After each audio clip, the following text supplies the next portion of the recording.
नमस्कार श्री स्वामी समर्थ सर्वांना. तुमच्या सर्वांचं पुन्हा एकदा आपल्या ह्या यूट्यूब चॅनलवर खूप खूप स्वागत आहे.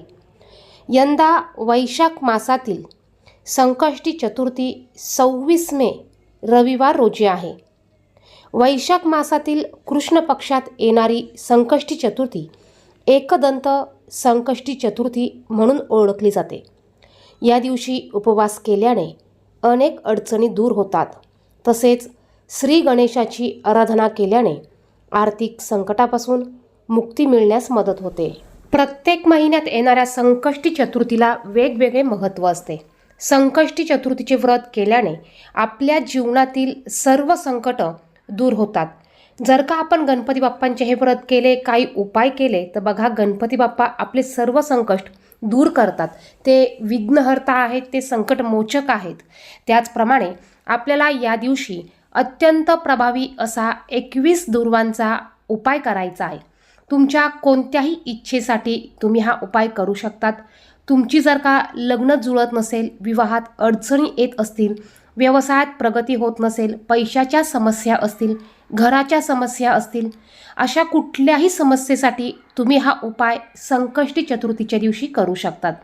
अगदी प्रत्येक संकष्टी चतुर्थीला तुम्ही हा उपाय करू शकतात. संकष्टी चतुर्थी ही गणपती बाप्पांना समर्पित आहे. या दिवशी सकाळी लवकर उठल्यावर आपल्याला आपल्या घरात असलेल्या गणपती बाप्पांची पंचोपचारे पूजा करायची आहे. गणपती बाप्पांच्या मूर्तीवर तुम्ही पाण्याने, पंचामृताने अभिषेक घालू शकतात. पाण्याने अभिषेक घालत तुम्ही गणपती अथर्वशीर्षाचं पठण करायचं आहे आणि हे पाणी, हे तीर्थ तुम्ही तुमच्या मुलांना प्यायला द्यायचं आहे. यामुळे मुलांची स्मरणशक्ती वाढते. त्यानंतर गणपती बाप्पांना हळदी, कुंकू, अक्षदा, फुलं अर्पण करायची आहेत. लाल जास्वंदाचं फूल या दिवशी आवर्जून अर्पण करा. दुर्वा अर्पण करा. गुळ खोबऱ्याचा नैवेद्य अर्पण करा. जर का मोदक करणं शक्य असेल तर मोदकाचा नैवेद्य तुम्ही अर्पण करू शकतात. आता बघा, तुमच्या घरात खूप अडचणी असतील, काही गोष्टी किंवा इच्छा पूर्ण होत नसेल, कुठलीही इच्छा असू द्या, तुम्ही तुमच्या स्वतःच्या जॉबसाठी, नोकरीसाठी देखील हा उपाय करू शकतात. तुम्ही तुमच्या मुलांसाठी देखील हा उपाय करू शकतात. तुम्हाला या दिवशी 21 दुर्वांची जुडी घ्यायची आहे. बघा, त्रिदल दुर्वा आपल्याला घ्यायची आहे. दुर्वा नीट व्यवस्थित निवडून घ्यायच्या. 21 दुर्वा त्रिदल आपल्याला निवडून घ्यायचा आहेत आणि याची एक जुडी आपल्याला तयार करायची आहे. दुर्वा आणल्यानंतर आपल्याला त्या तशाच अर्पण करायच्या नसतात. त्या स्वच्छ करून घ्यायच्या, धुवून घ्यायच्या. त्यानंतर त्या आपल्याला उपायासाठी घ्यायच्या आहेत. तुम्हाला गणपती बाप्पांसमोर बसायचं आहे. बसायला आसन घ्यायचं आहे. गणपती बाप्पांसमोर धूप, दीप तुम्हाला प्रज्वलित करून घ्यायचा आहे. त्यानंतर तुम्हाला ह्या दुर्वा तुम्हाला तुमच्या उजव्या हातामध्ये घ्यायच्या आहेत. तुम्ही ज्या इच्छेसाठी हा उपाय करत आहात ती भावना तुमच्या मनात असली पाहिजे आणि पूर्ण श्रद्धेने आणि विश्वासाने आणि मनापासून तुम्हाला हा उपाय करायचा आहे. बघा, उपाय तुम्हाला जसा जमल तसा तुम्ही करायचा आहे, परंतु तो पूर्ण श्रद्धेने आणि पूर्ण मनापासून तुम्हाला हा उपाय करायचा आहे. जी पण गोष्ट तुम्ही पूर्ण मनापासून करतात, बघा, त्याचं 100% फळ आपल्याला हे मिळत असतं. तुम्हाला या दुर्वा तुमच्या उजव्या हातामध्ये धरायच्या आहे आणि तुम्हाला 1 वेळा किंवा 11 वेळा गणपती अथर्वशीर्ष म्हणायचं आहे. तुम्ही जर का गणपती अथर्वशीर्ष 1 वेळा म्हणणार असाल तर तुम्हाला 11 वेळा गणपती स्तोत्र म्हणायचं आहे. बघा, अगदी छोटं आहे हे गणपती स्तोत्र, एका पानाचं आहे. तुम्ही 1 वेळा गणपती अथर्वशीर्ष म्हणा आणि 11 वेळा गणपती स्तोत्राचं पठण करा. तुम्हाला जर का बोलायला येत नसेल तर तुम्ही यूट्यूबला लावून ते श्रवण करू शकतात. बघा, ज्यांना वाचायला, बोलायला येत नसेल त्यांनी यूट्यूबला लावून ते श्रवण करू शकतात आणि ते श्रवण करत तुम्हाला ह्या दुर्वा तुमच्या हातामध्ये ठेवायच्या आहे. यानंतर ह्या दुर्वा तुम्हाला गणपती बाप्पांना अर्पण करायच्या आहे. दुर्वा अर्पण करताना काहींना त्या कशा अर्पण करायच्या हे देखील माहिती नसतं.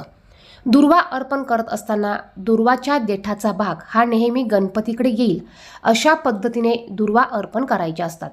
तुम्ही दुर्वा गणपती बाप्पांच्या मस्तकावर ठेवू शकतात किंवा गणपती बाप्पाच्या उजव्या हातामध्ये तुम्ही ह्या दुर्वा ठेवायच्या आहेत. त्यानंतर बघा, तुम्ही ह्या दुर्वांना थोडंसं हळदी कुंकू लावून ह्या दुर्वा तुम्हाला गणपती बाप्पांच्या हातावर अर्पण करायची आहे. त्यानंतर तुम्हाला तुमची जी पण काही इच्छा असेल, अडचण असेल, ती गणपती बाप्पांना सांगायची आहे आणि ती पूर्ण होते अशी प्रार्थना तुम्हाला करायची आहे. जर का एखादं खूप मोठं संकट असेल तर तुम्ही ओम विघ्नहर्ताय नमः हा मंत्र 108 वेळा तिथेच बसून म्हणायचा आहे.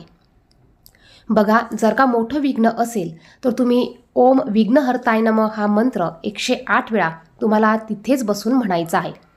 चतुर्थीच्या दिवशी गणपती बाप्पांचं तत्त्व, गणपती बाप्पांच्या सात्विक लहरी या खूप मोठ्या प्रमाणावर पृथ्वीवर पसरलेल्या असतात आणि तुम्ही या दिवशी जर काही उपाय केले तर बघा, याचं फळ आपल्याला गणपती बाप्पा हे नक्कीच देत असतात. तर या पद्धतीने तुमची जी पण अडचण असेल ती तुम्हाला गणपती बाप्पांना सांगायची आहे आणि ती पूर्ण होऊ दे किंवा नष्ट होऊ दे अशी प्रार्थना तुम्हाला गणपती बाप्पांना करायची आहे. यानंतर दिवसभर तुम्हाला ह्या दुर्वा अशाच गणपतीसमोर असू द्यायच्या आहे आणि दुसऱ्या दिवशी तुम्ही ह्या दुर्वा निर्मल्यामध्ये टाकू शकतात. प्रत्येक संकष्टी चतुर्थीला तुम्ही हा उपाय करू शकतात. एक सेवा म्हणून करू शकतात किंवा तुमची इच्छा म्हणून तुम्ही हा उपाय करू शकतात. जर का मुलांना उपाय करायचा असेल, मुलं जर का मोठी असतील तर त्यांनी स्वतःसाठी हा उपाय केला तरी चालणार आहे आणि घरातील महिलेनी घरासाठी, स्वतःसाठी किंवा मुलांसाठी किंवा पतीसाठी हा उपाय करू शकतात. अत्यंत प्रभावी असा हा उपाय आहे आणि गणपती बाप्पांना लाल जास्वंदाचं फूल आणि दुर्वा ह्या अतिशय प्रिय आहे. आपल्याला दररोज गणपती बाप्पांना ह्या दुर्वा अर्पण करणं शक्य नसेल तरी आपण महिन्यातनं एकदा संकष्टी चतुर्थीच्या दिवशी ह्या दुर्वा गणपती बाप्पांना आवर्जून अर्पण करायची आहे. तुम्हाला शक्य झाल्यास तुम्ही या दिवशी गणपतीच्या मंदिरात जाऊन गणपती बाप्पांचं दर्शन घेऊ शकतात. व्हिडिओमध्ये सांगितलेली माहिती आवडली, महत्त्वपूर्ण वाटली तर व्हिडिओला लाईक करा, त्याचप्रमाणे शेअर करा. कमेंट बॉक्समध्ये श्री स्वामी समर्थ, श्री गणेशाय नमः नक्की लिहा. धन्यवाद. श्री स्वामी समर्थ.